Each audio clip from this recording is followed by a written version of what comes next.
question. How does your healthy meal you're eating today compare to typical junk food meal? The healthy meal we're eating today can compare a lot to junk food because the healthy meal we're eating consists a lot of nutrients in it, and those nutrients can boost our mood and boost our energy too. Candidate number 1. Again!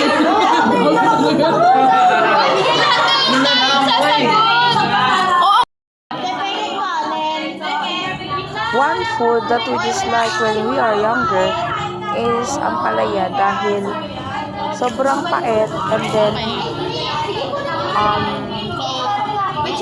hindi siya masyadong napapansin. Then nasama namin to sa aming meal ngayon dahil it is healthy and then marami siyang nutritions. Si Rod muna yung sasagot.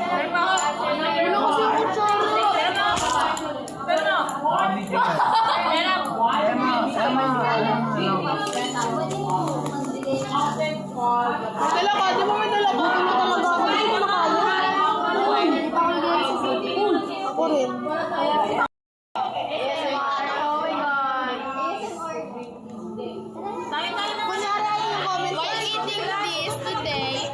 Kapag po kami bumibili or nag-grocery, tinitingnan po namin ng nutrition facts para malaman ang mga nutrition na pupasok sa aming katawan kapag ito ay kinakain namin. At mostly namin tinitingnan na yung sugar at calories dahil ito yung nagpapataba sa amin at pwede kami magkaroon ng diabetes.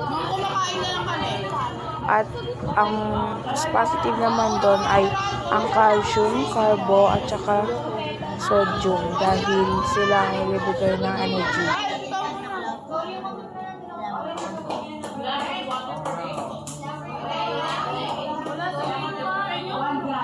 Okay.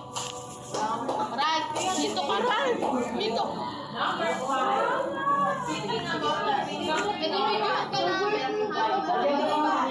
Tama.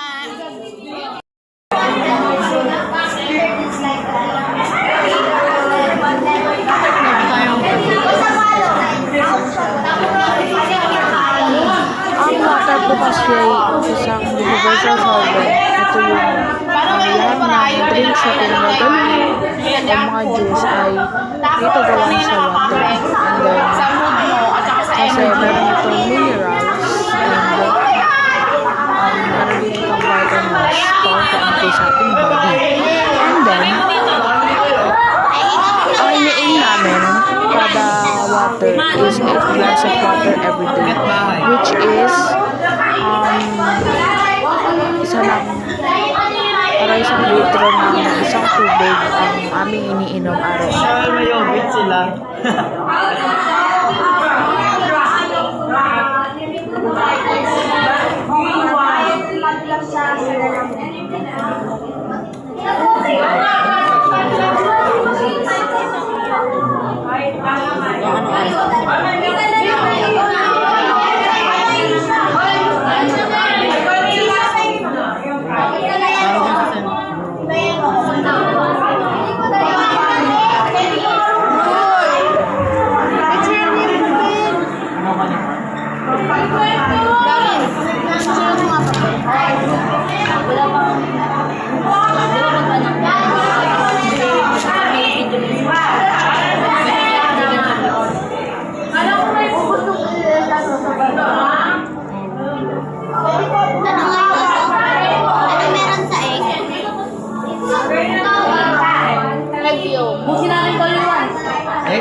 Mostly na kailangan ng mga aming ka-age ay ang growth foods dahil ang mga grade 7 students ngayon is maliliit at sobrang patayan.